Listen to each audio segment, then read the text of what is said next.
Look, you want to fight? Then you better bring it, motherfucker.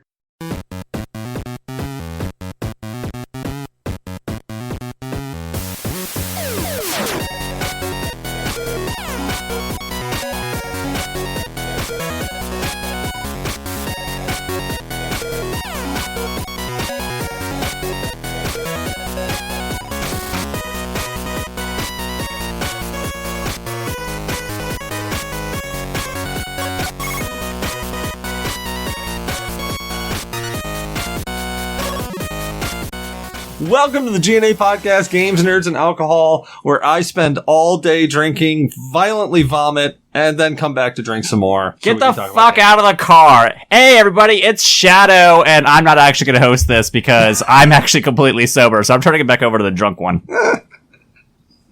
Well, you heard it. We got Shadow over here tonight with us. And we are being joined tonight. We are being joined tonight by D from Microbrew Games. D, how you feeling, man? Pretty decent, dude. I've had a pretty good weekend. Dad was visiting. Yeah, he just went back up today, but Dad visited. You know, that's awesome. Daughter graduated. Doing? 5th grade. So Dad's doing pretty good. Because he's had like some on again, off again health things. So yeah. But he's doing better. But he's it happens. He's getting older. I mean, we didn't think he'd make it this long. I mean, we for this track record. So I mean. Hey, we count as a win. None of us really thought we'd make it this long with our track records. I didn't think any of us were going to make it this long. I know, right? It's like you think we would end up, or at least one of us would have earned a Darwin Award by now. I'm surprised that we haven't. The amount of dumb shit that we've done. Like, I'm surprised one of us hasn't, died. I mean, I've violently vomited. Oh, speaking of violently vomiting, after violently vomiting, okay, you remember Hot Ones? Like, you've seen the Hot Ones things, right? Oh, yeah, I love that. That's a great, I love seeing people on that. Okay, so my brother went and got he went and actually ordered the Hot One sauces. So he got the string of, the 10 hot sauces. Oh, nice. So this was the plan. The plan was we were going to go to the meaderies and the wineries and stuff, and then we're going to go back, cook some chicken wings, and then we're going to do the hot wings challenge all the way through. Drunk, right? Yes. Well, unfortunately, when I got back, we sat down on the couch, and I started feeling a little ill. So I go into the bathroom, and I'm like, all right, and I spend 20 minutes in there thinking, all right, I just got to get some cool air on me. And then I get up and I'm like, you know what, I'll just lay down for a second. So I go and lay down on one of my father's spare beds for 30 seconds. And then my brain's like, nope, you're going to vomit now. I get up and then just start heaving. And then I go sit on the couch and just literally pass on the couch for an hour and a half. True. Mm. So they cooked the wings, with me unconscious. And they put the first 2 sauces on a spread of them. And I wake up and of course now that I've violently vomited, woken up, and now I'm hungry. So I'm eating the wings. I'm like, yeah, these are pretty good. They're not really hot. And my brother's like, well, I kind of wanted to try to bomb, but I was a little scared. So I didn't want to take the bomb down. I was like, well, do it. Let's do it. I'm like, well, I'm already drunk and violently vomited. Let's just do this. And the bomb is hot, but it's not as hot as they make it out to be on the show. It's hot. But it's not oh my god, my face is melting off hot. It's just all right, yeah, it stinks. But it's very subjective. Don't forget, to some people, Tabasco sauce is freaking hot. Also, and to some of us, you could barely taste it, as far as the heat, at all, if any. I cover my food in Tabasco just because I like the flavor, but it doesn't burn at all. And remember, to all the listeners, he's been drinking a lot of alcohol all day. He is drunk. Yeah. That first place we stopped though today was actually pretty cool. It was wine and mead, then moonshine. Ooh. Well, it was wine, then it was wine and beer, then it was mead, then it was moonshine, then it was more beer. Yeah. I just went to wherever your GPS told me to go. Yeah. Shadow was actually really cool. He hung out and drove us around. And I relearned that when you cut yourself open and you've got a big old gash in your toe, the more alcohol you drink, the thinner your blood gets, unless you're Dee's father, and then your blood just turns into this thick ooze. but for normal people, your blood gets thinner and you continue to bleed more. Yeah, I can't imagine like how he did not bleed a lot when he got an axe in his hand. Well, that's your father. That was bizarre, but yeah. All right, well, start the show off. What is everybody drinking? So, Shadowfox, I see at least a single drink over there. Yeah, it's a Monster import, which I don't think they actually import this. I think they just import the actual like ingredients and just make it here. But you know, this has been available for like at least 15 years. It's delicious. Maybe they import the can. Or at least the design. I don't know. Whatever. It's what I've been drinking all day. It's imported from Mexico. That looks good. Well, now I'm going to look it up. You do your thing, and I'm going to look it up. All right, well, I am drinking... I have just mellowed out to some Guinness, because I already mixed the grain and the grape today. I was going into moonshine and beer and wine, so it was a nice concoction in the belly to say, yeah, you're going to puke. So I've figured I'll just mellow out with something nice and easy. Drinking a Guinness, beautiful stout. Unfortunately, I've killed my taste buds with hot sauce and violently vomiting, so all I get is bile and da bomb flavor. But I can still taste that burnt stout flavor of the Guinness, which I enjoy. What about you, D? What are you drinking, man? Well, I decided to try out, because my wife wanted some. I got these Truly Fruit Punch. I got this Berry Punch, 5% alcohol. They're hard seltzer, but this is a little thick. It seems like a little thicker than seltzer. It doesn't seem as watered down as normal seltzer. It's wicked sweet. I'm right on the attack. Yeah? I've had a couple of those seltzers, and I've got to be honest, I haven't found one I've liked, but what's your opinion of that guy? I like them. I'm doing the Berry Punch. It's a little sweet even for me, because it's like hitting sweet right away, and then you start getting the berry as it hits the back of your throat. But you're basically hit with sweetness right off the bat. Okay. And it's a little sweet, for my alcohol. But I mean, it's a different flavor from regular fruit punch. It's not like the sweetness of normal fruit punch. But it tastes good. I mean, it's just a little on the sweet side. So if you're not big into sweet stuff, I would probably try a different flavor. But this berry punch is, it's sweet. You don't taste any alcohol for the 5%, and it doesn't taste so much like berry flavored seltzer. It tastes more like you've got fruit punch that's a little bit bubbly, like slightly carbonated. Okay. I'm down with that. But I bought a pack that had like a tropical punch, berry punch, regular fruit punch, and like citrus punch. So I'm trying out the berry. There's 4 flavors in the box. I think I actually got one of those like forever ago, and then I ended up like not liking any of them, so I left them on somebody's doorstep. Like, I just dropped them off. I was like, yeah, I'm done with these. I was just thinking about the crunch berry things. It really depends on individual, tastes. This is, like I said, I like sweet things, but it's a little sweet for me. So if you're not big into sweet drinks, you probably won't like it. I mean, if you like berry flavored, like say Starburst and shit, you probably might dig this. All right, I'm down with that. Well, State of Games. State of Games where we talk about whatever we've been playing for the past week, or we pontificate about how we feel gaming is in general. So, let's reverse that. D, what is your State of Games?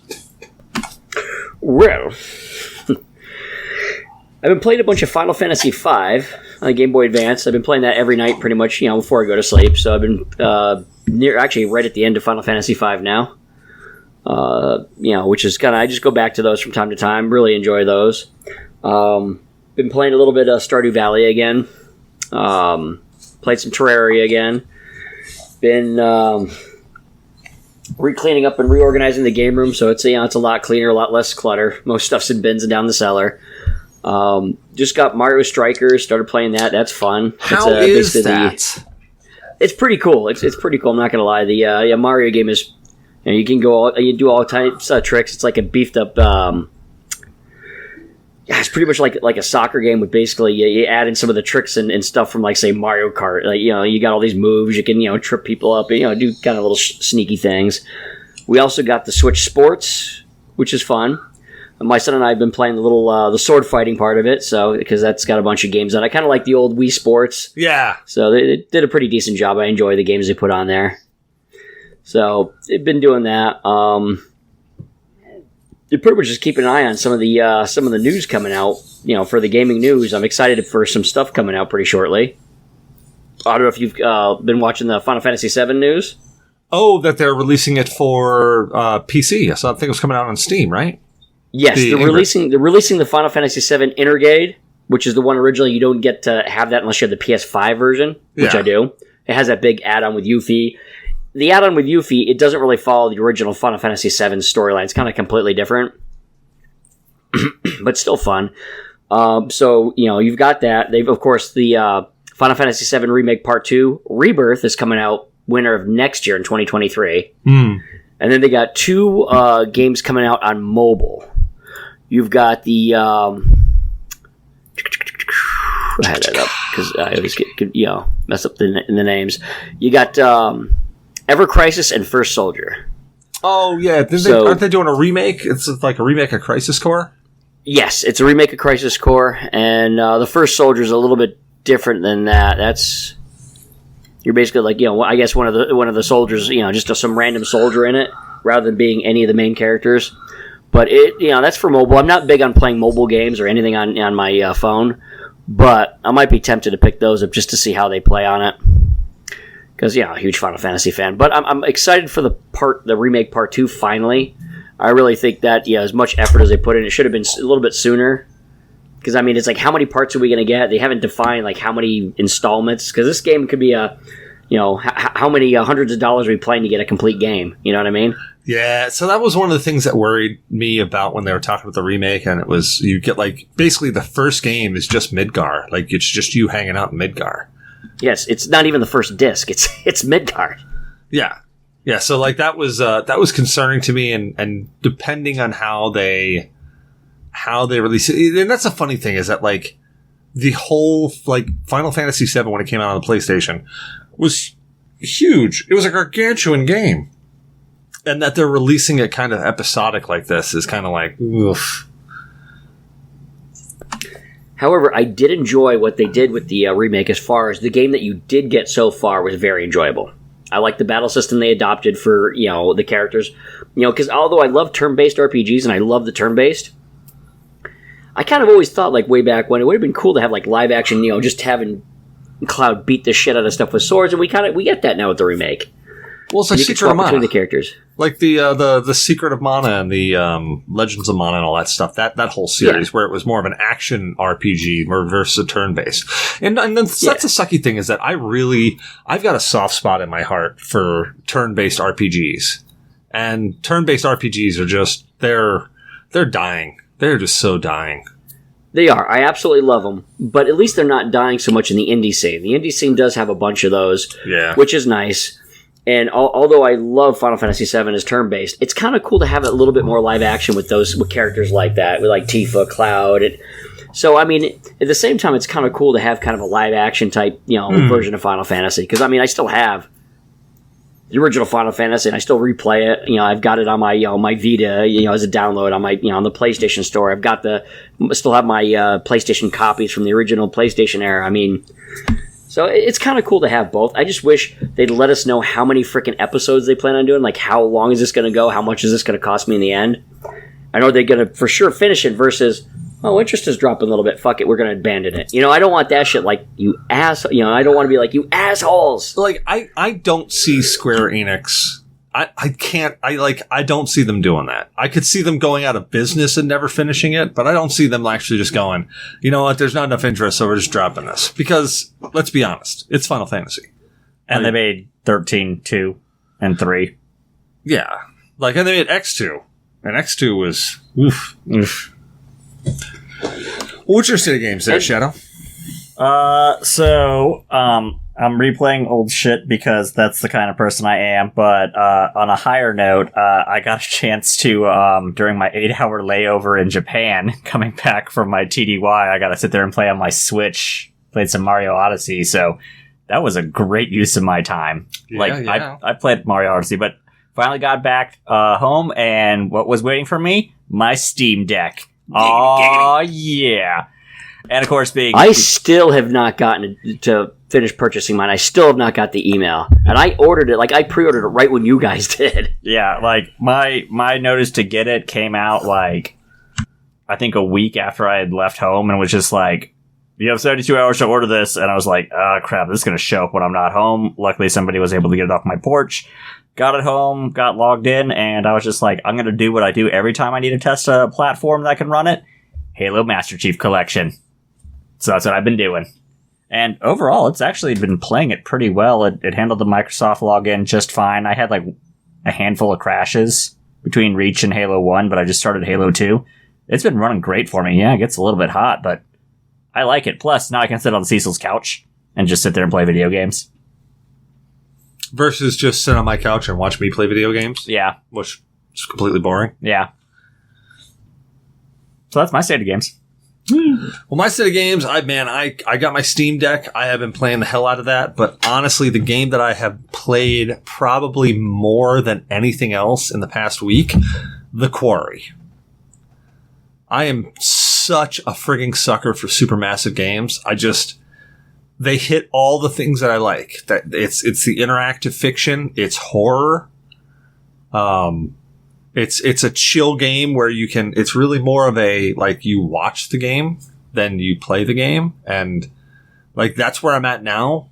Like I'm not at the point where I just want to watch people play games on Twitch.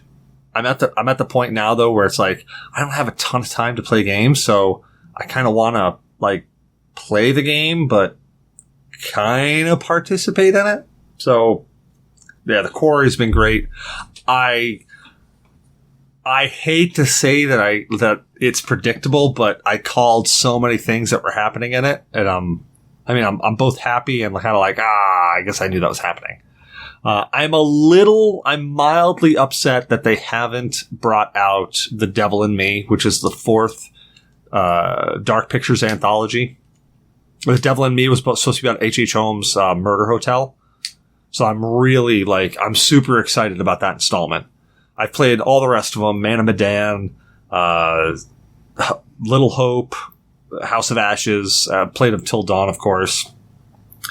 The thing that, like, where I would roll these down to is if you ever play the Telltale games, like Wolf and Me, or I think it's Wolf and Me, or Wolf Among Us. Wolf Among Us, I think is the name of it. The Walking I think it was Dead, Wolf Among Us. The Batman Telltale series. Like, Telltale did a great job of that kind of like interactive fiction, how I put it. Supermassive just took it with like the horror aspect and really just nailed it. Like Until Dawn, fantastic game. The Dark Pictures anthologies, they're fun, but they're not of that caliber of Until Dawn. The Quarry, though, I definitely have to say has that caliber that Until Dawn had. Like I mean, when we were playing together, well, not together at the same time, because one of the jump scares got me, and I hopped. Yeah, actually, it's funny. So my daughter was watching me play while I was just going through it again, because I've gone through it 3 times now, and I'm going through it on a 4th. That's how much I've been playing it, and it's about an 8 to 10 hour playthrough each time. And my daughter was watching me, and as she's sitting there watching me, all of a sudden a jump scare got her. She's just sitting there watching me. So that kind of like gives that that credence of kind of a horror movie watching that it is. It was just it scratches all the itch. Unfortunately, it's not a game for everybody. It's definitely a niche game because not a lot of people. I mean, it's a full price game. I think it was $59.99.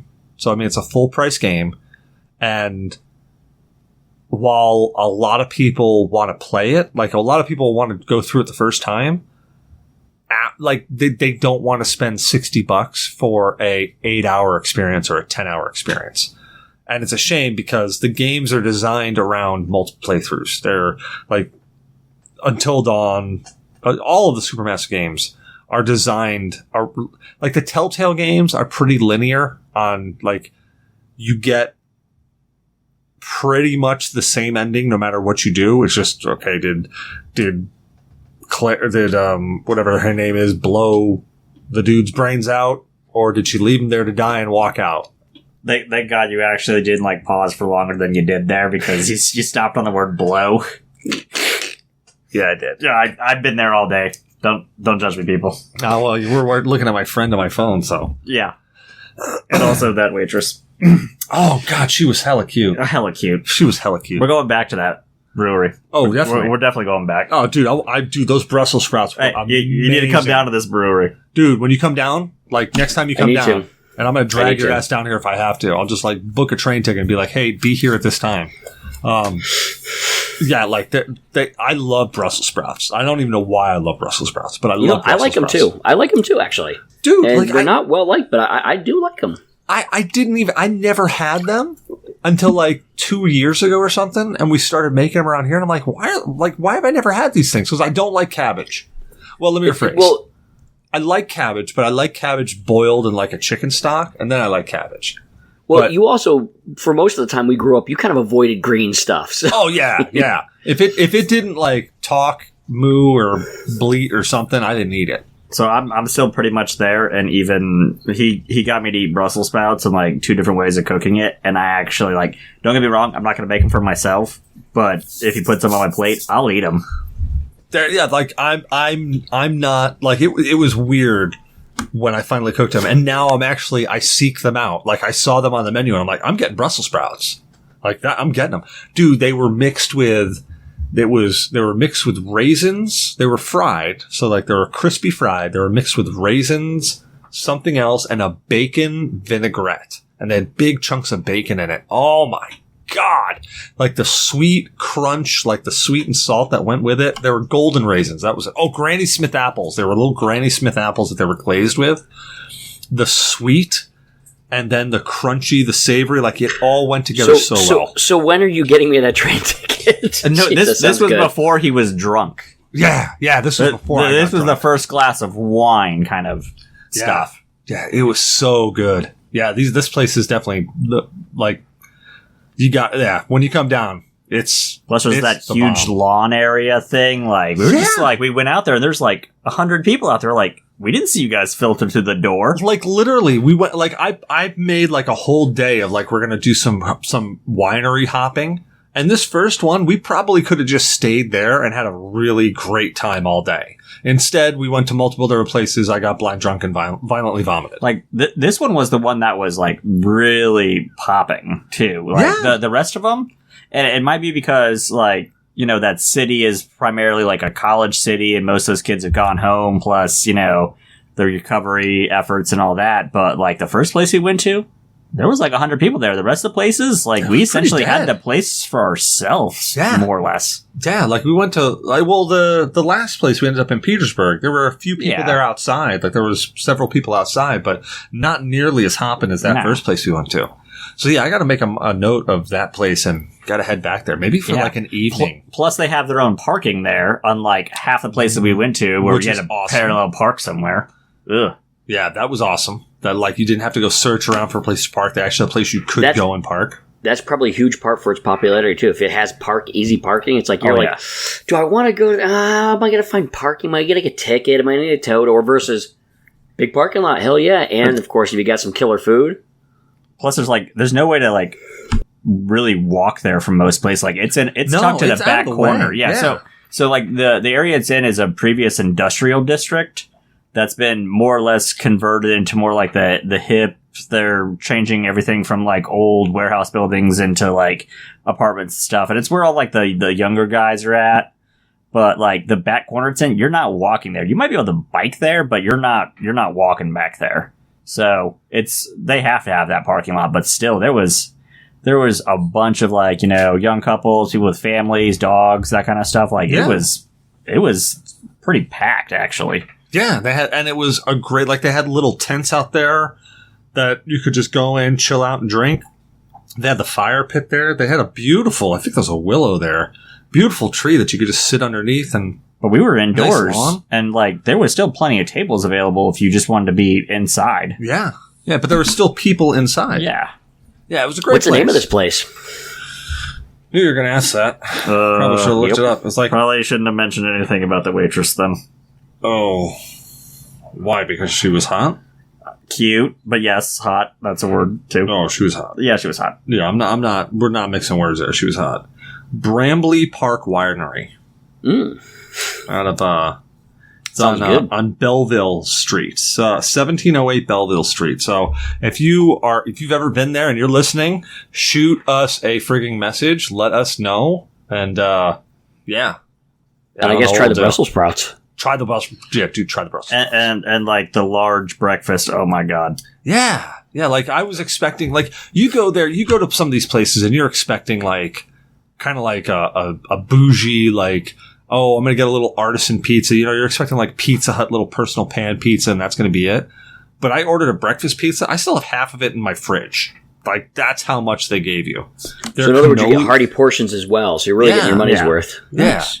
Yeah. Like the Brussels sprouts, I think, were $8, and they gave you a good bowl of Brussels sprouts. Like it was a bowl of Brussels sprouts. Like it was good. Honestly, I don't think I need more. I just give me a couple bowls of Brussels sprouts. I'm good. Like I got the Brussels sprouts and I got the breakfast pizza because I was like, well, I don't know if I'm going to like the Brussels sprouts because some people make them like really soggy. Like they say they're fried and crispy, but they're like really soggy. I don't know what they do with them. So I was like, man, I don't want to take that risk. So I got a breakfast pizza too because, hell, breakfast is my favorite thing. You throw that on pizza and now I'm in heaven. So I was like, all right, let me get this. The Brussels sprouts came out and I'm just like, yum, yum, yum, yum, yum, yum, yum. Just damn good stuff. But yeah, definitely worth a spot if you're ever down in Richmond, Virginia. Go check it out. What else is on my state of games? My state of games. Oh, I've been playing the Phoenix Protocol on my Steam Deck because I've been testing that thing out a bit. Phoenix Protocol is nice if you're an XCOM fan. That it's very XCOM-ish, but it's OG XCOM-ish versus the other, like the new XCOM. And of course, my daughter came back because she watched a sad movie and I needed hugs.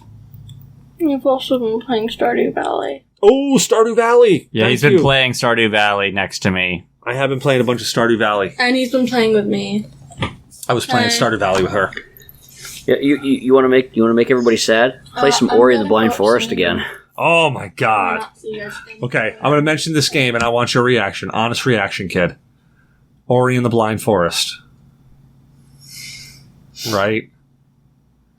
I just finished watching a sad movie. You did not have to bring that up. Actually, Dee brought it up.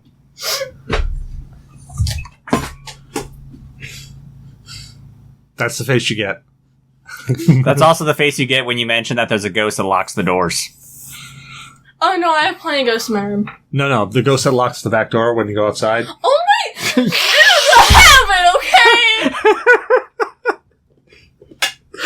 It's been a fun week. I walk in the front or back door and I lock it. You guys really want to remember I was out there with you guys and I walked through and out of habit I walked through. I've been here most of the week because I only had to work Wednesday. And instinctively locked it and sat down on the bed. And then as we're sitting there playing with the door trying to get in, you're like, oh, I'll just ignore that. I didn't hear you! This is great. No, you want to mess with people, and that place is pretty haunted. Get a universal remote and start He with their seems to TV. like my shirt. Yeah, you could do that. All right, you going to bed? Yeah. All right, love you, kid. Love you too, Dad. State of games. Anything else I've been playing on State of games? I don't really think there's anything else I've been playing. I've been mostly playing Phoenix Protocol, Stardew Valley, and I haven't even jumped back into V Rising. Which is unfortunate because the game's fun, but it's one of those, like, I knew I was going to play it and then stop playing it very quickly, and if nobody else was. There's also a rumor going around that they're going to, since we didn't get a Zelda this year, because Breath of the Wild 2 is pushed back till next year. They're very sorry about that. Yeah, we keep hearing from insiders that we might get a Story of the Seasons and Story of the Ages remake. Which is on the Game Boy Color, and they're actually really good, like traditional style Zeldas. I mean, so they already built this engine when they did Link's Awakening, So it would make sense to, like, they have to expand up the engine to handle the time and seasons thing. But I think with them, like, building that engine, specifically with Link's Awakening, and I think that was a good game to start with just because of the size of it. Now that they've done, like, the vast majority of the work, building out the rest of the games from the Game Boy Color era and the Super NES era, honestly, would be pretty easy for them to, like, pump out, and, like, I'd pay for it. Nintendo, hear me out. I will pay for this. So would I, and I did like how they redid Link's Awakening for the Switch. I really do. Played the heck out of it. I haven't played Link's Awakening that they redid for the Switch. Get out of the fucking car. However, I really enjoyed the 3DS remake of A Link in Time. What was it called? Oh, Link Between Worlds. A Link Between Worlds. So it wasn't a direct remake, but no, that was a sequel. Yeah, it was a sequel. Yeah. It was like the first, like, I think it was the first actual Zelda sequel, wasn't it? I mean, arguably. It depends on who you would ask about that, because technically with the timelines, but yes, it would be the direct sequel with that same incarnation of Link. Yeah. But no, A Link Between Worlds, like, the mechanics on it, I hated how much they, like, really tried to push that, like, 3D part of the 3DS and then eventually gave up on it. But, like, the switching between, like, the top-down view and then, like, the 2D view when you, like, press yourself into a wall, that was a great mechanic. Oh, yeah. And, like, there were literally times when playing that game, I'd be staring at the room going, what the F am I supposed to do, before I remember you can plant yourself on the wall and get across gaps that way. It was a great mechanic. Yeah. I enjoyed that. Now, and admittingly, and I know I get some hate, especially from the two people I'm talking to now. Admittingly, I stopped being a Zelda fan after the Super Nintendo Zelda. Like, I tried playing them. I tried playing Majora's Mask. I tried playing, what was that other one that was on? Ocarina of Time, which came before Majora's Mask. Yeah. Oh, like, you're gonna get us canceled. Well, no, I tried playing them. I didn't enjoy them. And I should go back and try to play them again, because I feel like I didn't give them enough merit for the time that they came out. But I don't know. It's just like they didn't stick with me. But everybody, like, what's the Wind Waker? Not Wind Waker. What's the most recent one? Breath of the Wild. Breath of the Wild. There you go. Well, the Wind Waker was, like, way forever ago. Yeah, I have a Wind Waker tattoo. I know. Well, that's why I said Wind Waker, because I saw the tattoo. Breath of the Wild, and like the one thing that everybody complains about is the one thing that I know would drive me absolutely bonkers. The weapon breaking. Yeah, it would drive me absolutely batshit nuts. That was my chief complaint with it. Now, it's a cool mechanic, but my one complaint wasn't that there was weapons breaking, it was that I thought they broke a little too quickly, too easily, and too much. Yeah. Yeah. I don't mind a durability component to things. I think, like, The Witcher 3 did it well, where the weapon became less and less useful to the point where you couldn't use it, but you could still go get it repaired. But Breath of the Wild doesn't do that. Breath of the Wild goes, once it's broken, it's gone. You gotta go find something else. And, like, it kind of, to me, it discouraged exploring a lot. It still does, where you're just like, oh, I'm gonna go into this camp real quick and see if I can find anything of value, and, oh, I broke 2 weapons and only got 1 back. Like, ouch. Yeah, that was like a Diablo 2, I thought, did durability fairly well. Like, you had a weapon or a piece of armor or whatever, and it lasted quite some time, but eventually at some point in time, durability broke down on it, and you're like, oh crap, I have to go actually maintain this. Because it was like... And some weapons, it was like, bam, bam, you're getting that one enemy, and bash! You're like, fuck. Oh, we're talking about Zelda? Yeah. Yeah. And plus, you couldn't, like, unless the weapon was brand new, you couldn't tell how much durability was left on it either. So if you had 2 weapons, the exact same type, and both of them have been used at least once, you can tell if one was near breaking, and, like, you only get, like, the notification that it's about to break, like, 3 swings left kind of thing. So you'd be like, I might have 100 swings with this, I might have 5 swings with this, I don't know. Agreed. Yeah. One other thing that bugged me was it was a cool mechanic, but it happened a little too frequently, was the rain. I'd be in the middle of climbing. It'd be like, it just rained not that long ago. Everything dried up. I'm like, oh, yeah, I'm climbing. In the middle of climbing, it's like trying to get to the next area, and I fall the fuck down because of rain. I'm like, God damn it. Yeah, let's It really get a little too Rivali's much. jail like first thing in the game in order to explore it properly. I like that mechanic though. Like that's one mechanic that I think is something that missed out on all games I played. Skyrim, all of that. You go climbing a mountain, it starts raining. It's difficult to climb a mountain in the rain. No, I like the mechanic. I just thought the rain cropped up too much whenever I climbed. Oh, well, it's Because like weapon it damage. was a little too frequent. And then you'd slip and fall off, and you had limited stamina. Too So it much. was Yeah, it was just too much. Too much too often, and I didn't mind the mechanic itself, but literally, like, there was zero progression when it was raining. It wasn't like, so even at max stamina, if it's raining, Link's not getting the top of anything that's more than 10 feet tall. That's Link's just falling a the fact. fuck down. Yeah, Link's falling the fuck down, and it kind of sucked because, like, you'd be like, okay, I want to keep exploring, I gotta go this way. Well, now I'm just gonna wait because I'm not gonna come all the way back here at a later time. I'm getting up this hill. There was a few times that I'm like, okay, go back, set a fire, sleep till morning. Okay, stop raining. I went through several renditions of this because I would get like halfway up there and it just start raining. I'd fall down. I'd be like, okay, take some damage, go back, sleep. Okay, it's back to morning again. Hey, cool. Start climbing. It was just over and over like 3-4 times. I'm like, fuck this. And And there go to a are different area. like I mean, two, I did. yeah, there's like two places on the map that it's almost continuous rain too. Yeah. Well, I mean, one place it's continuous rain until you defeat the divine beast was the area with all the Zoras, Yeah. and that's meant to be because it's supposed to constantly rain up until you fix that, and then it still is a very wet area. No, it wasn't even one. It wasn't even that area. It was just some mountain I kept trying to fucking climb, and it was just like the game was like fuck you. And then after I went back after a while, played some more of the game, I was able to get up there no problem. But it was just like this one time it just kept doing it to me, and I'm like fuck. But I've damn near 100% of the game, a couple times. I won't find all those damn Korok seeds because there's a certain point where you get all the stuff you can get, and then you have to get several hundred more of those Korok seeds, and then your fucking award is a golden poo statue. I'm over halfway there now. It's my activity to do while flying commercial is hunt Korok seeds because if I'm trapped on a plane for 12 hours, I'm gonna go hunt Korok seeds. So I'm at like 500 now, I think. I mean, I had more than that, but I stopped. I mean, I got all the stuff except for that one last fucking trophy, and I just gave up. I think I have like 600-700 or something. I was like, fuck this. Yeah. But I'm like probably about 3 years worth of travel, I might finally 100% that. But not today.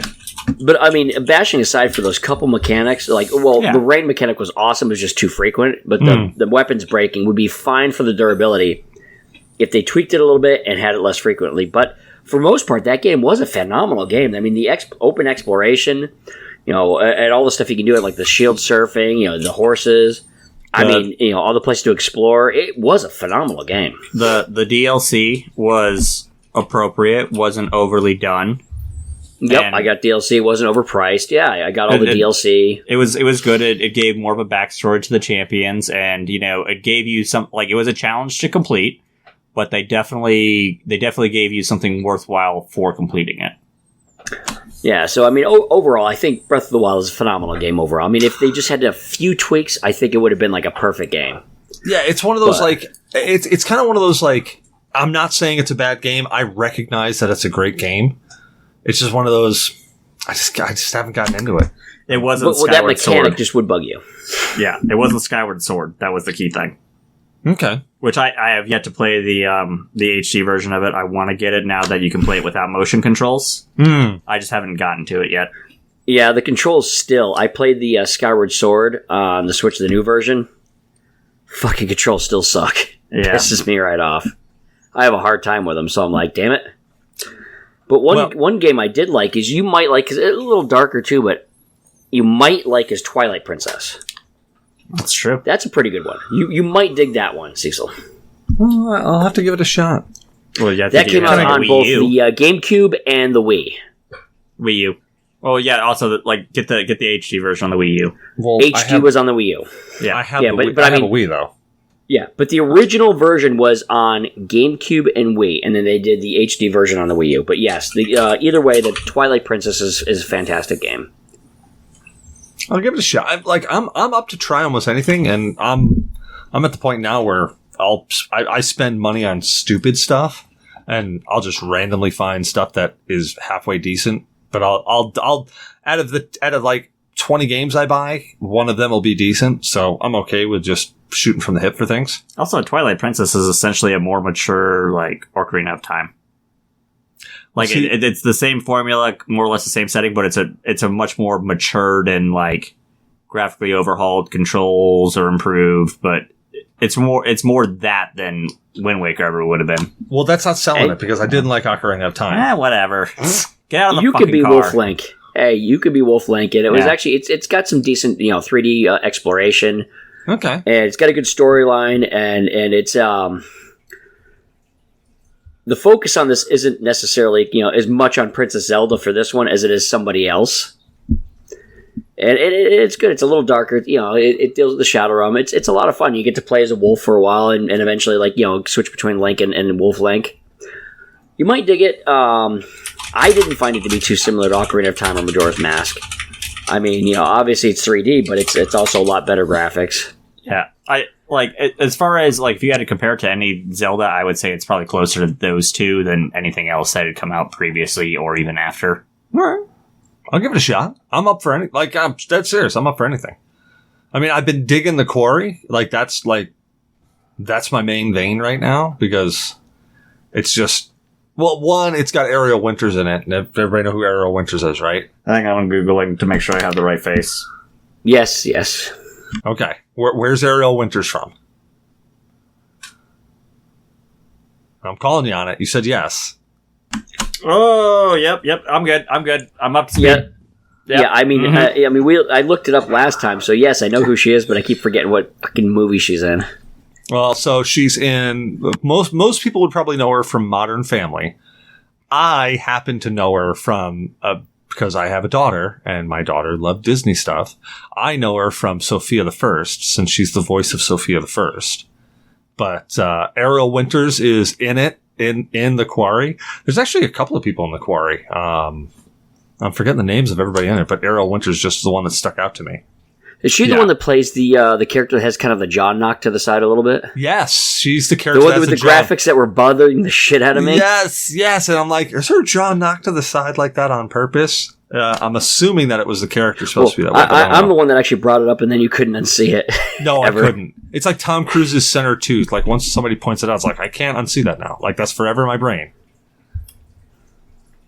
She was or like also the in arrow in Kingdom Hearts. FedEx. Hold on. Where's the oh crap, go back to the where you just were. Oh. For the Quarry. Who else was in it? There's some other actors in it I want to see. No, that's Story. Well, that's the best you're going to get because they don't have a cast list. Ted Raimi. That's it. He's the sheriff. And you know Ted Raimi.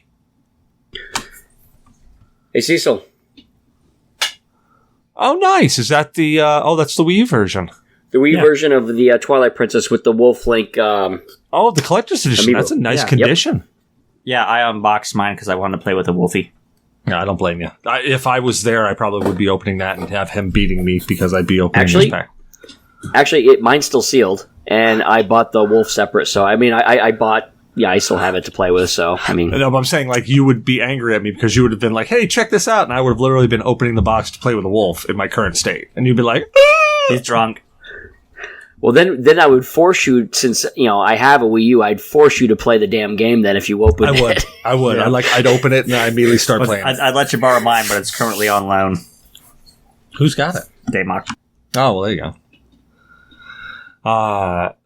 So, like, there was only, actually, I really had nothing planned for tonight other than a couple of key things that I wanted to kind of touch into. Obi Wan. So, episode 5 of Obi Wan, have you caught up on it yet? no, unfortunately, I haven't had a lot Get of time out to of catch up on the Obi-Wan. fucking podcast. You're done. I know. I want to. The only excuse you can have is that you were in Guam, and apparently Guam is considered international to Disney, and it's not available there. You have failed your family. Even I caught up on it. So, okay, without giving too much away then. Episode 1 through 4 has been, I think, most of us can agree, a bit lackluster. Like it hasn't. It's been building a story, but it's been fairly lackluster. We haven't really seen Obi Wan be Obi Wan. We've But seen I don't mind a broken man stumbling around. I don't mind a little bit building up storyline because you kind of need that at some point. It can't all be just action-packed BS. You have to have some storyline. True. Wait, how far are you in this at all? Have you seen episode 4? No. How far have you gotten? First couple. So you've seen literally the first 2 episodes which they released. Okay, so that's enough to get my point across. Is up until this point, he hasn't actually ignited his lightsaber at any point. No. Like that's how broken he is. He also had to stay hidden. He's also suppressed all of his force powers too. But still, like by the end of episode 2, like the hiding in the shadow thing, that was out the door. Oh yeah. Yeah, by like the end of it, but he still chose to use a blaster, something that he personally believed was uncivilized. But like that's one thing that somebody pointed out to me. They're like, "Oh my god, he's using a blaster. How did he get so good?" I'm like, "Well, if you remember in episode 3, he's actually a pretty crack shot with a friggin' blaster. Like he's not a scrub with it. He can actually shoot a blaster." Just because he prefers not to doesn't mean he didn't attain the skill, especially considering he was in the Clone Wars. Yeah. And also, I mean, I know you can give a lot of flack to people. It's like, you don't just suddenly know something. Don't forget, the Force can give you skills that you won't necessarily have, like when Luke trusted the Force and took down a fucking Death Star. I mean, you can... So some would consider it unnatural. Well, so that Force thing, the only thing I disagree on the Force thing is because he cut himself so far off from the Force. Yeah, that's right. That's right. I wouldn't believe that. But looking back on when he took out Grievous, like, it wasn't like he shot a bunch of times, missed, and then all of a sudden hit. He's just like, bam, bam, bam, bam. He just nailed him each time. So he obviously has a proficiency with a blaster. So that blaster is essentially a handgun shooting a target 10 meters away, center mass. I mean, that's kind of hard to do, even for people that, like, do somewhat regular training, especially under, like, that level of stress. Like, oh, yeah. His lightsaber's gone. This is his only option. His adrenaline's got to be through the roof. He's also hanging off the edge of a cliff there. Yeah, so... Like, arguably, any trained professional will tell you that's a rough shot. You're going to have misses. Yeah, and he did. So, I mean, he's obviously got a proficiency with a blaster. I mean, from the Clone Wars, you knew that anyway. I mean, knew that anyways. I mean, he's exhibited through a history of it. Just because he thinks it's uncivilized, doesn't like to use it, once again, doesn't mean that, especially being part of, like, a general in the military, doesn't mean you can't use it. Yeah, exactly. No, so... the one thing that you have to look forward to, and I won't give away the scenes, but the one thing that they've definitely done in the series is they've really shown Darth Vader as Darth Vader. Like, you always hear about Darth Vader being such this cruel and merciless, like, tyrant. Especially early on in the comics and everything, especially right after he got turned, he was especially vicious. Well, so that's even the thing, killing his own, like, stormtroopers just out of spite. But in if you just look at the canonical, like the canonical movies, you've got like the OG trilogy. He was always referred to as Lord Vader, this dark lord who was like terrifying. But you really didn't get that sense, other than like, all right, he was a guy with a lightsaber. He was a dick. He changed like terms of the deal, and tells you that he did force choke some officers. He did force choke an officer. I mean, he was. I mean, but in history, military officers have choked out other military officers before. But on the flip side of it, it's not like that's true. It's not like it was. It's not like he was. It just the menacing amount that they say he is just wasn't portrayed in episode 4, 5, and 6. You have the episode of Rogue One on crack.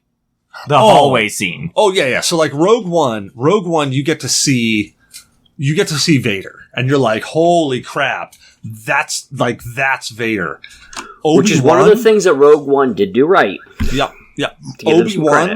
Obi-Wan, they build on that, and they show you Darth Vader. The end of Fallen Order.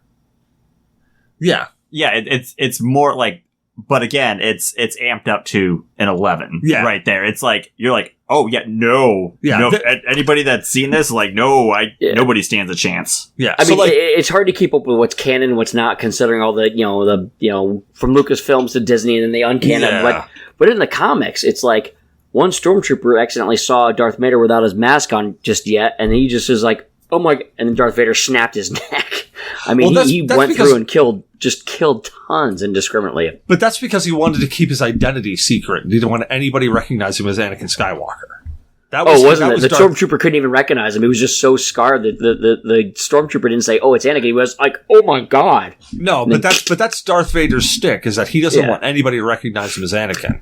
Yeah, the old him is dead. But in Obi-Wan, they really and to Shadowfox's point, the Force Unleashed, like how Vader was in the Force Unleashed, that's Vader in Obi-Wan, and it really brings that menacing. Holy crap!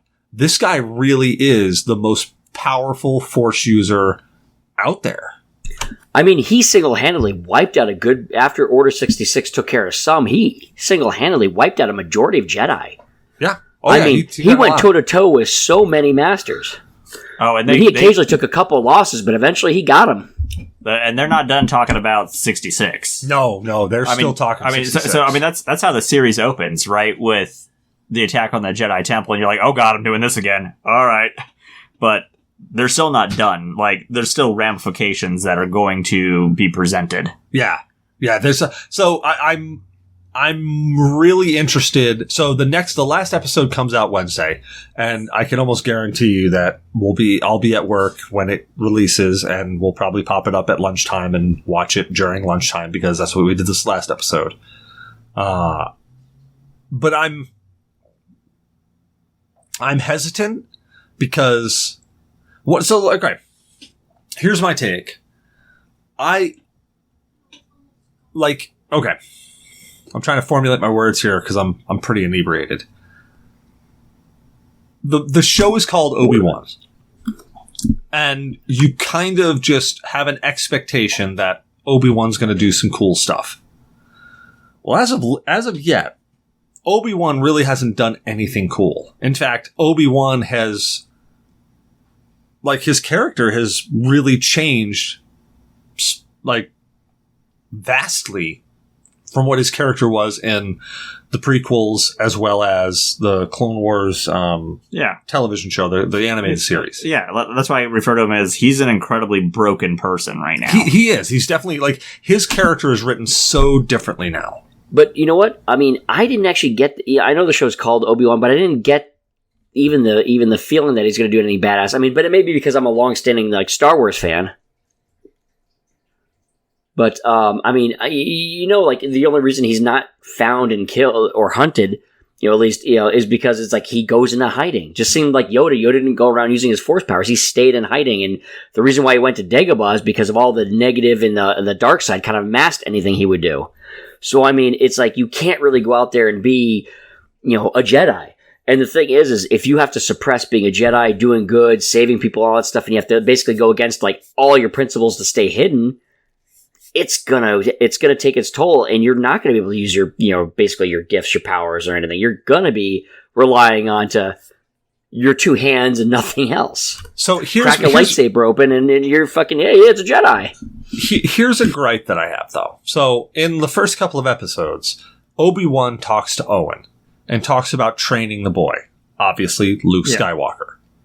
However, what we've seen from Obi-Wan, pretty much this entire series, since he's cut himself off from the Force, he's really in no shape to train anybody. So maybe he's saying the word training out of habit, but I think he's more concerned about the overall mental health of the boy, because no matter what, Luke's going to develop that Force power, and I don't think he wants what happened with Anakin to happen again.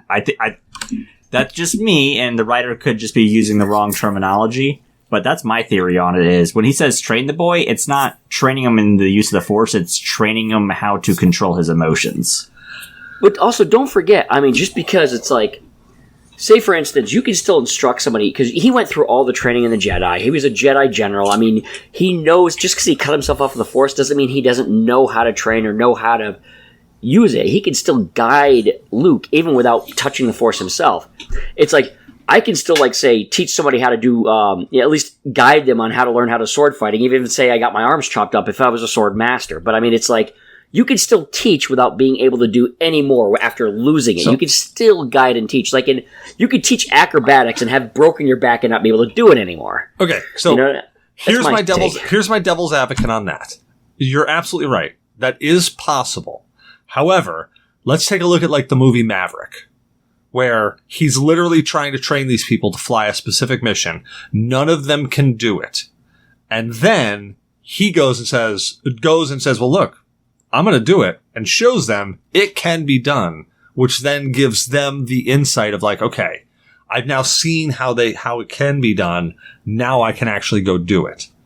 And that's like, it's one of those things of like, I can watch just like take sword fighting. I can have somebody tell me how to do sword fighting and tell me that my form is poor. But unless I personally can observe the proper way to do it, I'm going to continuously do it wrong. But that's me. And that might not be everybody, but that's me. If I can't observe how it's done right, I'm always going to do it wrong. Even if you tell me this is how you do it. But don't forget intention versus, like, say, how much success he'll have. Don't forget, it's like, if he says, like, I can train him, I can teach him, he might be pretty much confident he could, but he might be running into that problem where, oh, gee, I can't really show him because I cut myself off, and then, you might think you can train somebody and say, hey, I want to train him to do this, but not realize how hard it is when you've lost the ability. So, I mean, he can still be intent is good, but he might not be able to be as successful. Might not have the ability. And that's where I think they were going with it, is that you have, like, he's like, I have to train the boy. Dude, you couldn't train a cardboard box right now. But his intent is there, and he, with all the years he's been a Jedi and a master, a general, he's got all that knowledge, he's got all that confidence, but, he might not realize yet. It's like, well, gee, how the fuck do I train it when I can't do it anymore? Yeah, I can see that. But the intent is there. So, but it's like with Yoda. If you think about it with Yoda, where Yoda's training Luke, and he's literally like, Luke's trying, and just can't do it. And then Yoda's like, let me show this bitch how it's done. Fucking lifts the X-Wing out, and he's like, that's how you do it. And then Luke's like, holy shit, that's how it's done. And then all of a sudden Luke expanded exponentially in his abilities with the Force. But then again, Yoda also got so annoyed with Luke that he just fucking offed himself, so... He got, just like a parent, he got so tired of answering questions, he just up and died. Like, I'm done with this shit. I'm out. But no, take Yoda. He didn't suppress and cut himself off. He hid where there was so much, dark side that it covered for him. Like, nobody can sense the good because they see, Dagobah was a planet full of dark side. So he hid like that. But Obi-Wan was trying to, look after Luke, be a kind of there to him and keep an eye on it, make sure nothing bad happens. But he didn't have that, dark planet to hide his abilities. He had to cut himself off, and he might not have realized, hey, he thinks he can train, but I mean, he also trained Anakin, and look how Anakin turned out. And that's a big stigma that he's got there. Like, this is what happened with Anakin. Here's his kid. Well, that's why I think when he means training, he doesn't mean training him in the use of the Force, but just training him in how to control his emotions better so we don't end up with Anakin 2.0. I think that's where he saw his biggest failure was, yeah, he trained a great Jedi as far as sword fighting and using the Force. He trained a great general. He trained a great fighter, but he didn't train somebody that was in touch with his emotions and could control it. And don't forget also, though, but when he took over training Anakin was also older than they normally train, and he already had a lot of emotional baggage from being a slave, losing his mom, a lot of fear and anger. He probably wanted to head off this with Luke before, know. And I don't think Obi-Wan even wants to teach him the ways of the Force, because what's that going to do in the current state? Like, at this point, he tells the first Jedi he sees, drop it, get over it, and he has the lightsabers buried out in the sand. I don't think his goal is to train him in the ways of the Force. I think it's just to train him to control his emotions. I could see that. And keep it suppressed. I could go with that. Also, like, shout out to, the actor that plays Owen. Like, for somebody that was just, like, a end of scene character or, like, a bit piece for, like, episode 2 and, like, the very end of episode 3, bringing him back here, he's done a great job. Those burns are, like, like, you always get worried about people that play, like, the small parts and bringing them back for a, like, expanded role. But, like, he's killing it. It's like he didn't even take a, like, walk off the set. It literally just looks like, oh, yeah, no, I've been here this whole time waiting for you guys to come back to finish filming. Like, yeah. Like, if you go back and watch the end of episode 3 and look at the actor and look at him at the first episode of that, you're like, yeah, that's... Well, like Hayden Christian in this last episode, you actually get to see a flashback scene, and they filmed a new scene with Hayden Christian. Hayden Christian does not look like a Padawan in that scene. Yeah. He looks like a middle-aged man with a rat's tail. Like, that's what it looks like. And it's unfortunate, but it's a great scene for expanding the concept for the episode. Their de-aging could have done more work. Yeah, they should have done the de-aging because the fact of the matter is he was the age of a Padawan back then, and now he is the age of a middle-aged man. Yeah. Now if they use the AI and actually de-aged him, which they can do, and I don't know why they didn't, because frankly, they can do really well. I mean, in fact, several amateurs went back and de-aged and did a phenomenal job. It's like, it's not that much more effort. They could have done better with that. But, I mean, that aside, the guy himself, Hayden Christensen's doing a good job, I think. I want to clarify. This is not a beef against him. I'm glad he is back and doing this. Oh, yeah. 100%. Like, I am like the guys that did the editing gave him the lines in episodes like 2 and 3, did him dirty. I like him in that role, and I like the character, and I'm glad he is back. Yeah, he got a lot of hate. So I'm one of the few people that I enjoyed this prequel trilogy. I genuinely enjoyed it. Now, granted, there was some campy stuff, but it's Star Wars. It's not. I'm not watching Star Wars for a great like plot hole-less story with fantastic acting. I mean, come on. Let's be 100% here. Mark Hamill, friggin' everybody else in there, they weren't exactly great actors. And anybody that looks at the original trilogy and goes, "Oh yeah, no, it was a masterpiece of cinema." You watched it when you were young. You're looking at it through nostalgia glasses. I watched it for the first time as an adult, and holy shit, it is campy and it is dated. Oh yeah. Don't get me wrong. I have watched them as part of the series.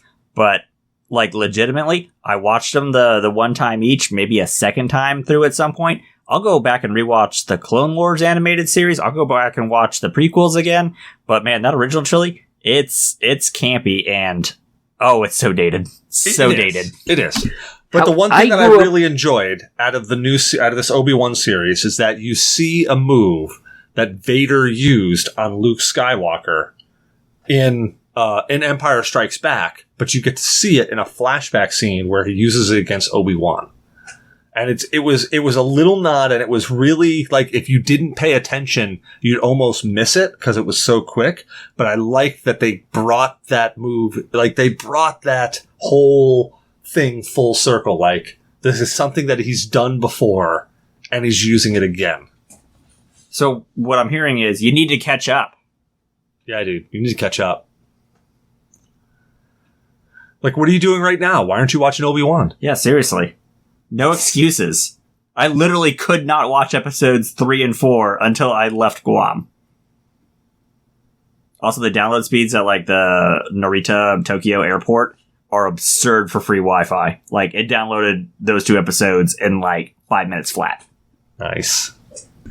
Honestly, like, now, I grew up with the nostalgia glasses, right? I mean, I grew up loving Star Wars, watching the original trilogy with my dad. And, honestly, I mean, if you take a look, it was fun. But the thing was, is the script had to be rewritten several times. The script wasn't the best. The acting, some actors were experienced and good, like, of course, Harrison Ford as Han Solo. But a lot of them were new and not really experienced. The acting wasn't the best. It was campy. And even the original Obi Wan, Alec Guinness, said it's going to be successful. It's a really good story, but it was rough around the edges. Even he admitted it was kind of it's had its flaws, and it just kind of got immortalized and turned into a legend. It's turned into bigger than it really is, and that's the problem. Everybody has such high expectations. It was great because we enjoyed it, but it really wasn't that good. Like Lucas has been known for being able to create a world, but terrible at telling a story within it. Yeah. Let's just be 100% honest here, okay? All they have to do to keep any of us interested in Star Wars, space wizards with laser swords. Just show me more of those. I just want to see space wizards with laser swords. I'm good. Like, literally, honestly, all Obi-Wan had to do, all this series had to do was show me space wizards with laser swords. Once Darth Vader showed up and started doing the space wizard shit with his laser sword, like, I'm 100% in. I'm like, yeah, I'm all in. What do you want me to do? Also, Disney, Ahsoka versus Vader. I want to see that fight in live action. Yes. I know you already gave it to us in Rebels. Give it to us in live action, please. Live We action. need that. We need it. I want Rosario Dawson fighting Hayden Christensen. Like I know it was already done once before. Find a way to do it again, please. Flashback. I'll take a flashback. Flashback. I don't even care if it's like Anakin Skywalker with his Padawan training. I want to see it. I just want to see. I honestly just love Rosario Dawson. Yeah. She's just. I literally would. I would walk on coals for her. Yeah, just to touch her butt. Plus, the character Ahsoka Tano is like that's a how you turn around a character from like fan hated to by the end you're just like, oh shit, that's a great character. And you know what? I never hated her. Even though like I'm a huge fan of like the old school, the prequels were kind of like half and half for me. There's some things I really didn't like about them and some things I really loved about them. So it was kind of half. There's some things I didn't like, some things I did like. I really thought that the Jar Jar Binks was a missed opportunity. Yes. Yeah. But I think it was due to all the fan hate. But I mean, yeah. it was, at first I was like, I don't like Jar Jar Binks. He's kind of a dope. But then as you watch and he does kind of the force power shit, you're like, there's something odd about him. Like, I think originally, just like the fan theory, I think originally Lucas was planning to have him a dark side user. He should have been like one of this kind of a Sith type. It would have been perfect to have used him as being kind of like a badass in the background, because if you look at some of the things he pulled, when the people did like say some interviews with some of the people that wrote it, cast it, and everything else, they're like, this is typically a force power, yes? Yeah, typically force users do this. And Jar Jar did it, yeah. And this was on purpose, yes. Okay. I still think Jar Jar could have pulled off of being like Darth Jar Jar, man. Can I put a warning for the listeners? So if you're listening to this and you haven't heard the Jar Jar is a Sith Lord like theory, go and read that before continuing, because you're going to read it, then go watch episode 1, and then tell us that that is not a true statement. So, But however, there's also in the comics, there's this thing in the comics that also further really gives that a big bump and canon. In the comics, the Jar Jar, they're fighting and everything else, and the Jedi is actually dead. But all of a sudden, they see like all these droids get taken out by the blue saber and a Jedi, and they're like, so and so, oh, and it's like it turns out it's like not quite, and there's like Jar Jar looking badass, and then when everybody kind of goes, what? Suddenly he turns into a dope again. Like he was like in first, it was almost like he was the badass Jedi, and then he turned back into a dope again. So it's almost like it's just a fucking bullshit act. Okay, so here's something you gotta like from reading the books as well as reading the tabletop RPGs. There's a very specific thing. Every person actually taps into the Force. Everybody. It's not just Jedi. Han Solo taps into the Force. Chewbacca taps into the Force. Everybody taps into the Force. It's just nobody knows when they're doing it or how they're doing it. They just do. It's kind of it's the luck factor. It happens, just happenstance, and it happens. So with But it's happened with Jar Jar pretty often. It's pretty often. I agree. But the thing is, what like in the comics though, when he turns into badass Jar Jar, that's not just like he tapped in and did something cool. He's actually got like a different persona, and then he realizes everybody's watching. It's like, oh shit, it really had that kind of vibe. So I'm not sure that was canon. I think it is, unless Disney uncanoned. I can't track it anymore. They keep canonized and uncanonized. I don't fucking know anymore. I know which one you're talking about. I don't think that's canon. But also there's another thing. Back when episode, I think 2 or maybe I think it was after episode 2, before episode 3, they did an interview with George Lucas about Jar Jar Binks and why he didn't show back up. And the reason he didn't show back up is because originally Jar Jar Binks was supposed to be the Jesus character. He was supposed to be the one that ended up being like the really good guy and then sacrificing himself at the end. But the utter hate for Jar Jar made them just nix that whole idea completely. I think they should have gone in the opposite direction with the sequel trilogy. And instead of having Palpatine at the end, it should have been Jar Jar. It should have been Jar Jar. Disney could have salvaged the train wreck of like what happened between like 7, 8, and 9. Just like, oh, it was actually Jar Jar this entire time. It would have blown minds. If they did that, I literally would have said the sequel trilogy is the best trilogy ever. I hands down would have said that. Everything that happened in it, I would have been like, meh. Meh. You shit on Luke. Meh. You made Rey all of a sudden be able to, like, take out a fully trained Force user. Meh. Oh my god, Jar Jar's the actual enemy? He's been manipulating everything. Done. That makes total sense. Yep. We're good here. Like whether or not it was like intended by George Lucas, I still said that was such a missed opportunity. That could have been so badass. Oh, yeah. Like, I'm telling you, if they did that for the sequel trilogy, hands down, I would have said it was the best trilogy in the world, because I would have looked at that and said, they took what the fans said, they said, geez, that's a good idea. And we've got the canon for it, let's do it. It would have made more sense, because canonically, Jar Jar's not dead. Nope. Right? And it would have kept with the Snoke as a clone thing. He could have been, like, Jar Jar could have been trying to clone Palpatine using whatever DNA was laying around. It kept failing, and then his objective is, well, hence why he got Snoke. Yeah, Rey's still genetically related to Palpatine. That doesn't change. That still happened. So, all of this could have been just trying to pull, after all the failed clone attempts of Snoke, trying to pull Rey into the dark side as his appropriate apprentice. Now, the one thing I want to say, in the sequel trilogy, Dark Rey was pretty cool. And, like that 2 seconds you saw her was pretty cool. So we can shit on the sequel trilogy a lot, but to the people that did, like, the cinematic work, like, okay, I know everybody goes, like, the destroying of the Snoke's capital ship by ramming it with a hyperspace hit. I know, like, canonically that breaks a lot of things, but the cinematic for that was still pretty cool looking. That was one of the best looking things I've ever seen on a movie screen. Yeah, that was pretty cool looking. The slowed, like, the stop sequence and just the beams of light going through that ship was just, the people that actually made the movie look good did a great job. You know, although I still like my boss's, how he defines, like, a good movie versus a bad movie, I still like his way of critiquing movies. He's like, were you entertained? Exactly. Yeah. And that's his only criteria. Is like, were you entertained? Yes or no? Well, you can shit on it all you want, but were you entertained? That's the thing. Like, I always go to a movie, whether I say it's a good or bad movie, I always go to a movie the first time I watch it. And that's why I always watch movies multiple times. I go in, and first time I watch it, I go in to enjoy it.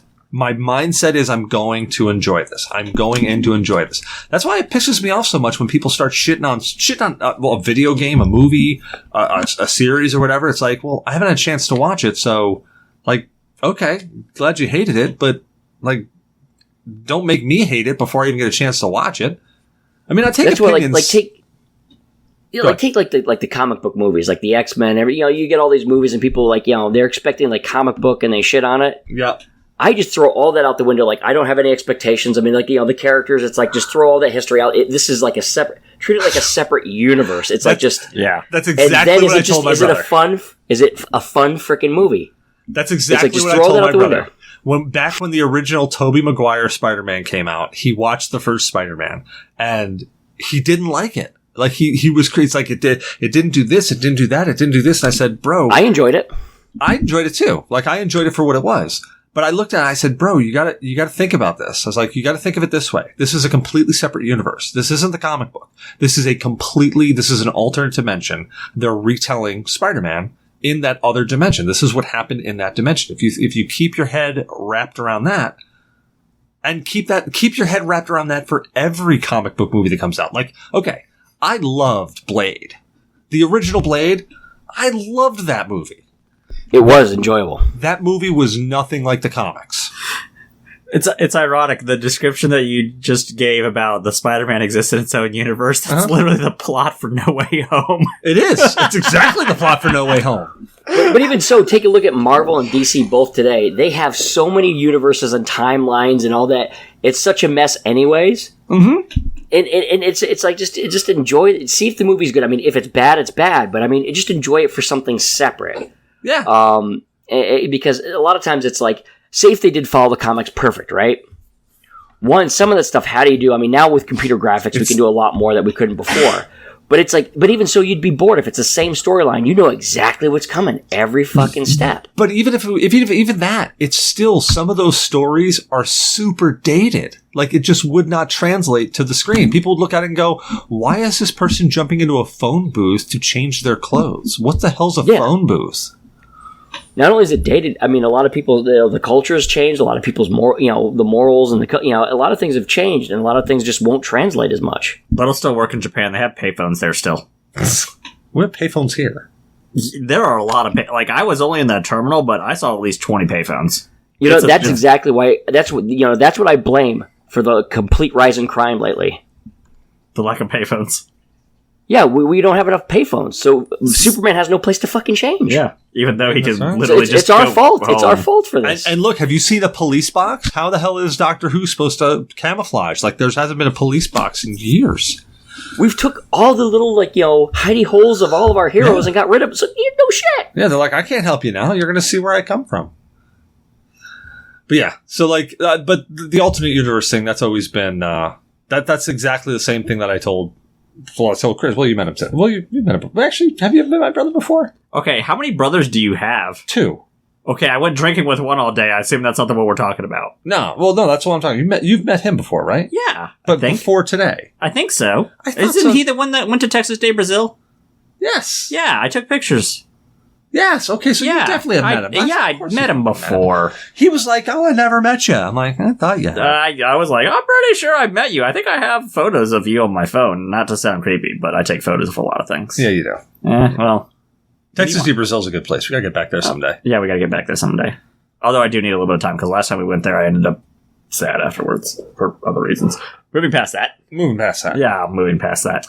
But so okay. Last thing I wanted to talk about before we kick off tonight. Oh, you wanted to talk about things? Well, actually, there's one thing that I want to talk about. Yeah, there's actually something I want to talk about. Was Obi Wan on the list, or was that just me butting? No, that's just a tangent that we just flew out. Oh, okay, my bad. No, I mean that's okay. Get out of the fucking podcast. Yeah, get out of the fucking podcast. Yeah. No, but that's how it normally is. Oh yeah. No, but the one thing I actually did want to talk about tonight was Bethesda finally released some gameplay footage on Starfield. Okay, well, it's not Elder Scrolls 6, so shadow out. Oh, I'm really? So no, Killing I saw a little bit of it, but the thing is, I haven't been following Starfield, Okay. so go ahead and use this as an opportunity to explain to viewers that may not have been following Starfield either, because all I know is there's a bunch of space-related games that have been on the burners for a couple of years now. Okay, have you been tracking Starfield at all? A little bit briefly. I've been kind of distracted by, Legend of Heroes games, sequels that are coming out. I've been kind of distracted about the RPGs. All right, so Starfield it's the best way to describe it is when it was first hinted at, I think, 2-3 years ago. I think it was like 2019 that they released something. They had a Starfield kind of like showcase of like, hey, Starfield's coming out.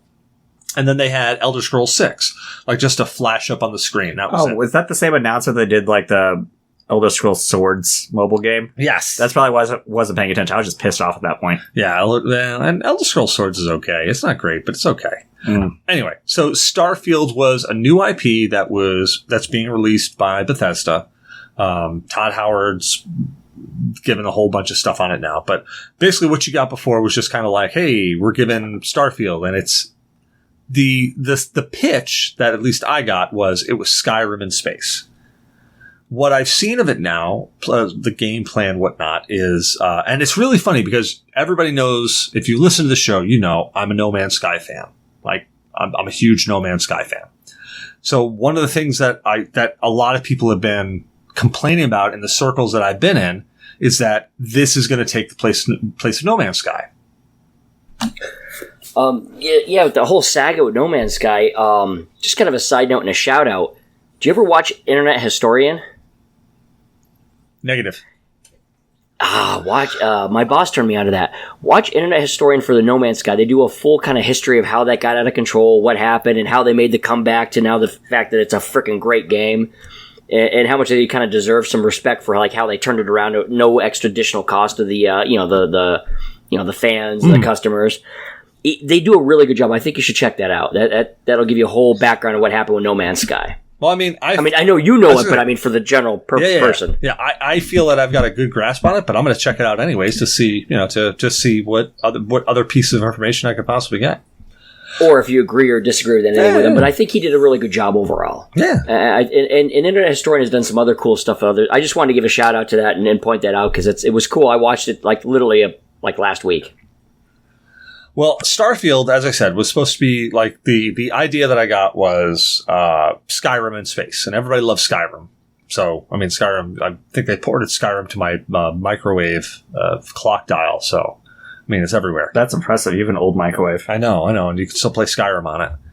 Skyrim has become the classic of like it's replaced Minecraft. Like, can you play Skyrim on it? Yeah, sure. Yeah, I can play it on my Steam Deck. I can play both the classic and the legendary edition. Yeah, which is awesome. But Starfield is, and there's been a lot of things of it's replacing No Man's Sky. So it looks pretty interesting. It looks like the one thing that No Man's Sky had that I didn't see in Starfield that I don't believe is there is that break atmo, like when you're flying in on a planet. That whole, like, breaking atmo and then flying around and being able to land anywhere. It doesn't look like you get that in Starfield. And it looks like there's only, I say only. I've been playing No Man's Sky for years now, and I don't think I visited 1,000 planets myself. But there only seems to be about 1,000 planets in Starfield, which is more than probably any one of us is going to get to ever. Like, well, again, none of us are that much of a completionist, but there are people out there that are completionists. There are people that will get there, but nobody, I'll bet money nobody listening to this podcast is going to get there. Because, like, I've 100%ed Skyrim. Yeah. As much as you can, like, obviously the random events. Yeah, the achievement stuff. But, like, I've achieved all the achievements on both the original and the legendary, and I've completed all missions that are available. Yeah. So Starfield, it looks, to me, the flying around looks kind of No Man's Sky-ish in your ship. But the battle system, it looks more closer to Fallout than it does Skyrim. And I'm a little hesitant because I don't know if that Fallout fighting system is going to translate well to a really much more fast-paced like space battle. Well, I hope for the sake of everybody that wants Elder Scrolls 6 that Starfield does come out and be a good game, because otherwise Microsoft is not going to be happy with their purchase. Well, Starfield's going to sell. Now, how well it sells, I don't know, but it's going to sell. It's going to make money. Yeah, because I hope it's released in... It's not Cyberpunk broken, but at least original Skyrim release playable. Yeah, everybody knows exactly how Bethesda works. I mean, if you don't, then you've been living under a rock. They release a game that's a buggy mess. Not Cyberpunk buggy mess, but it's a buggy mess. But if they release a Cyberpunk buggy mess, or it's like just so unlike Microsoft is going to tell them you're holding off on the Elder Scrolls 6 development, you're fixing this. Yeah, I can at a bare minimum. Well, hey, you can look on the bright side of life, right? A lot of gaming companies, right? You got to be in this exclusive club or be the first few, or have some sort of credentials to do alpha and beta testing. Hey, Bethesda makes it open to everybody. Yeah, they're just like, hey, we're going to release this game in alpha. You just test it for us. Now, so Starfield looks interesting. I don't think it's going to be... I honestly think it's going to be a No Man's Sky killer, but not for the reasons that the community is really bouncing about. I think it's going to be a No Man's Sky killer because Bethesda is really good about fleshing. Like, I'm okay with getting 1,000 planets if they are really well fleshed out. If I get 1,000 planets where literally I get a mission to go to this planet and that's the only thing I do on that planet, and then I can just kind of roam around and just look. Oh, and then get attacked by a bear, because that's going to happen. Yeah, and then I get attacked by a bear or a wildebeest or like some weird thing. Space bear. A space bear. It looks cool. I was really hoping, what was that one called? Outer Worlds, I think? Was that the name of it? Yeah, that's why I was just like, I don't know much about this, because I love space. I absolutely love space, but between Dead Space, Outer Worlds, Elite Dangerous, and now this from Bethesda, I was just like, okay, I kind of feel like we're getting a little bit saturated on that. Well, it's like zombies. We got really oversaturated with zombies, and I'm glad that there's still companies out there making some zombie games, but that everybody isn't jumped on that bandwagon, and they're all making them like they were. But I agree. Like, maybe it's time for some mummy games. Honestly, I really want to see them dig hardcore into the world of darkness. I want to see them go like the vampire, werewolf, mummy, wraith, hunter. Like, I want to see that in a fully fleshed out game and really like get some good writers and make that happen. Because I mean, we had some great campaigns in that world, and I really think that those could be fleshed out and turned into video games that people would enjoy. And they got some great, for what they give you for the, of course, obviously you create the story yourself because it's an RPG, but for the history and the storyline that it does have in the actual White Wolf campaigns that we have, it's freaking awesome. Yeah. Yeah, there's a lot of lore. It leaves a lot for creative. There's a lot of lore to go on, a lot of backstory, and that's just for a base. I mean, you could take it any which way direction, and you got a lot of freedom because, you know, very open-ended. So it's like it's so much opportunity. Yeah, leaves a lot there. All right, well, on that note, D, where can people find you at, man? Well, people can find me on my, I got a YouTube channel, Microbrew Gamerz with a Z instead of an S. You know, I'm looking to actually start doing some more videos eventually. Of course, I got my website. I do plenty of reviews, tech and game reviews. You can find me on Twitter, Twitch, Instagram, Facebook, pretty much just about anywhere. I got my own Discord. Of course, I'm mostly on the G.N.A Discord. So, yeah. Very cool. What about you, Shadowfox? Other than swiping through Tinder, where can people find you? On Instagram, Morgan BS Photo. I think. I don't know. I think that's right. That sounds right. If you see like some pictures of some tropical locations, you're in the right place. That was me. Nice. And I'm Cecil Xavier, your host. You can find me on Cecil vs. Games on Twitter, Cecil Xavier everywhere else, Ustream, Tinder, Discord, pretty much everywhere on Discord. If I'm not someplace, let me know. I'll jump over there. We hope you enjoyed the show. Don't forget to rate, review, and subscribe in your favorite podcast app. Reviews help people find the show. So if you enjoy listening to us, let other people know. You can find us on Podcast Addict, Player FM, Spreaker, MyTuner, Your Listen, iTunes, Google Play Podcast, Spotify, iHeartRadio, and pretty much everywhere else. If we're not someplace, let us know. We will upload there. We're partnered with Humble Bundle. Humble Bundle is a game purchasing service with a twist. You buy a bundle of games and you donate to charity simultaneously, so it's really cool. Go check them out. And when you do check them out, put $partner equals G.N.A podcast at the end of that link. That'll let them know that we sent you. Put that slider all the way down to 0 though, because we don't want your money. We just want to know that we sent you there. So it just gives us a little ticker saying that we made so much for charity. We have a Teespring store now, G.N.A Gutter Shots. Just Google G.N.A Gutter Shots.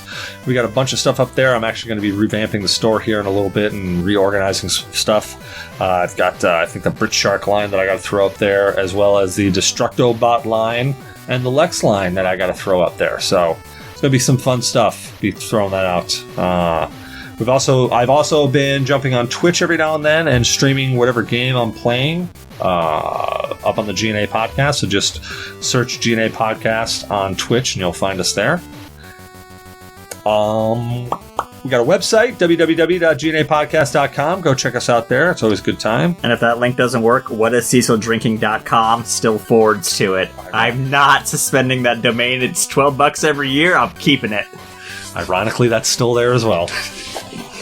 Well, D. And remember, don't challenge Cecil to a fight. He always has the high ground. Yep. Obi Wan taught me well. Well, thank you, gentlemen, for joining me tonight. Had a blast. I actually sobered up. Same here. It's actually funny. This is the second time I've drank a Guinness to sober up. Seriously, he got really, really drunk. Like, I've seen him drunk. I haven't seen him throwing up drunk in a while. Long time. And not a while, but I've seen him throwing up drunk. Oh, yeah. That was my fault. I agreed to DD all day. Good job. All right, man. Have a good night. You too.